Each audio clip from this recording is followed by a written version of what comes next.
Just give me this. It's going? Cool. Hey guys, it's Cap Gherkin, Professor Gherkin to you guys, or Dr. Gherkin. I'm here to lecture you guys on theology today. My guest, Cam Brand, who used to be my adjunct assistant professor, he's not here today, but I do have Brad, and he has met someone who is very important to this lecture, Peter himself, and we are today lecturing on the theology of Peterism. You have anything to say about that? Yes. Well, recently we learned about a New Testament. See, we just recently learned out that the Bible is outdated. A New Testament has been written, that being the Third Testament, Peter being the Messianic patriarch, who was the leader of this religion.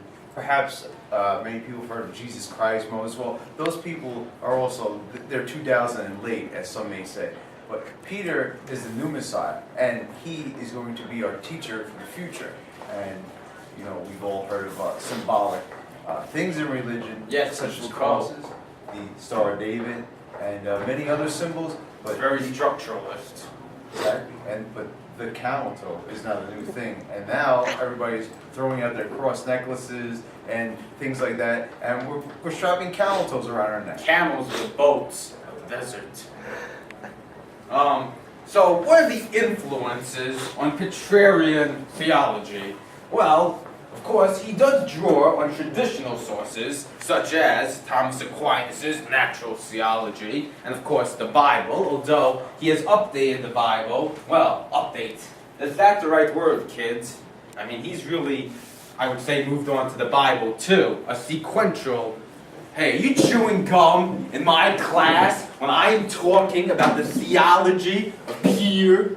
What is wrong with you kids? You stupid kids with your loud music, your rock and roll, your hot teenage sex. Why can't you guys be more like Taylor Swift? Taylor Swift is a lady. You know, one of you guys, you wrote in your essays that you don't care for Taylor Swift music. You better transfer or drop yourself out of this class if you don't like Taylor Swift. Taylor Swift is a lady, and you could all learn a lot from her and everything she does. Like, what's wrong with this generation with your graffiti and your iPod and your long hair and your MTV? You know, in my day, men looked like shit and women looked like piss, and everyone was happy about it, and we only had to wear makeup for the prom and for our wedding, and we were cool with it. You guys are all sinners and monsters, and Peter is gonna come down and strike you all dead, you stupid kids. I hate you kids. I hate teaching you, and no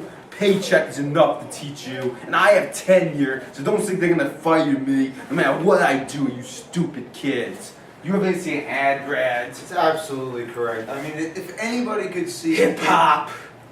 See, in our new film, The Bible 2, where we interviewed the Messiah, Peter he came to us in that interview. He came to me and Karen for the simple reason that he was sick and tired to death of the youth of today and just everybody else in this world and all the problems, the Iraq war, the economic crisis. He couldn't take it anymore, so he had to come before us and right all the wrongs. And I think all the wrongs are being righted at this very moment. I mean, I'm feeling seismic activity as we speak. I mean, the ground is shaking. I don't think it's, you know, it's being picked up on the camera. Exactly, but we're shaking here, and I'm having a tough time keeping my balance. But you see, you know, even our cameraman can't even keep his balance. You kids think we old timers are out of date? I'll tell you what's out of date. Us sticking to our guns. Maybe you've heard of captains going down with our ship. Oh, so you think us old timers are old and dying? Well, we're happy to die with our sinking ship, because that's what we do. You kids, you wouldn't understand that, you lazy bums, assholes, ruining my car. Why do you guys smoke outside my car? You stupid kids, you don't even do real drugs.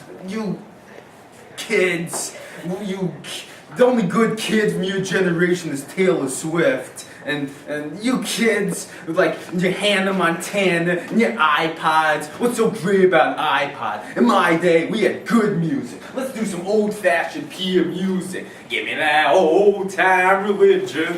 Give me that old-time religion. Give me that old-time religion. It's good enough for me. It was good enough for Peter. It was good enough for Peter. It was good enough for Peter. It's good enough for me. Give me that old-time religion. Give me that old-time religion. Give me that old-time religion. It's good enough for me. It was good enough for poor Cyrus. It was good enough for poor Cyrus. It was good enough for poor Cyrus. It's good enough for me. Give me that old time religion. Give me that old time religion. Give me that old time religion. It's good enough for me.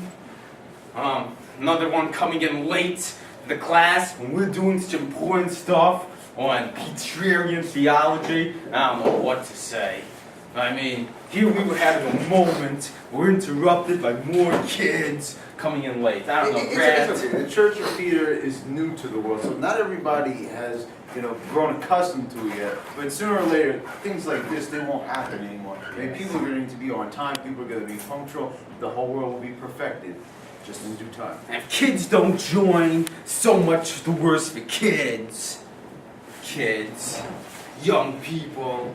I mean, I hear that there's not even going to be kids in the world. People are just going to pop out of their mamas and they're going to be adults already. Yeah, why don't you kids crawl back into your mama's womb? And why are kids always wearing jeans these days? Who you think you are, cowboys? A real cowboy would shoot you guys up. So don't you kids think you're cowboys with your fancy jeans hanging down to your knees? I hate teaching you guys. I got a PhD in theology and film studies. Why am I teaching a bunch of stupid, long-haired, greasy kids? Take it, Brad. All I can say is, they're underdeveloped. Why even bother with the child state of, human evolution? Just go right to the adults. Yeah, I heard there's this guy going around stabbing 8-year-old kids, and everyone's demonizing him because he does that. Oh, so you don't like pedophiles who love kids, and you also don't like pedophobes who go around stabbing kids? Which is it? Do you want us to be pedophiles who have sex with kids, or do you want us to be pedophobes who go around stabbing 8-year-old kids? You can't say they're both bad. It's one or the other. Pick one. All this type of decision making. It's so hard to make a decision with so many choices nowadays. Well, there's an obvious choice to be made here, but they're going to tell you that if you're a pedophile, you're a monster. If you're pedophobe, you're a monster. Which is, a pedophobe would stab kids, a pedophile would stab kids for something else. You won't even have to make decisions once you join the church. Well, I think it's obvious which the right decision is. But he's going to make it so much easier. If you want to choose between ham or turkey, he's already going to make that decision for you. You don't even have to decide. So using your brain isn't even necessary. You're just going to be like, I know I want ham because it's good for me, because Church of Peter said so. Turkey's another white meat. So is pork.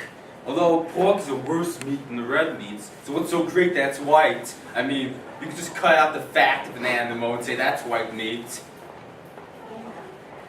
Very true, very true. Alright, where was I in the lecture? I don't really care. Guys, this isn't high school. We got this separation of church and state thing. You kids are all technically over 18 and adults, so I can push my religion on you if I want, because this is an elementary school. So if you really want to learn about Petrarian theology, just come to church with us on Sunday. And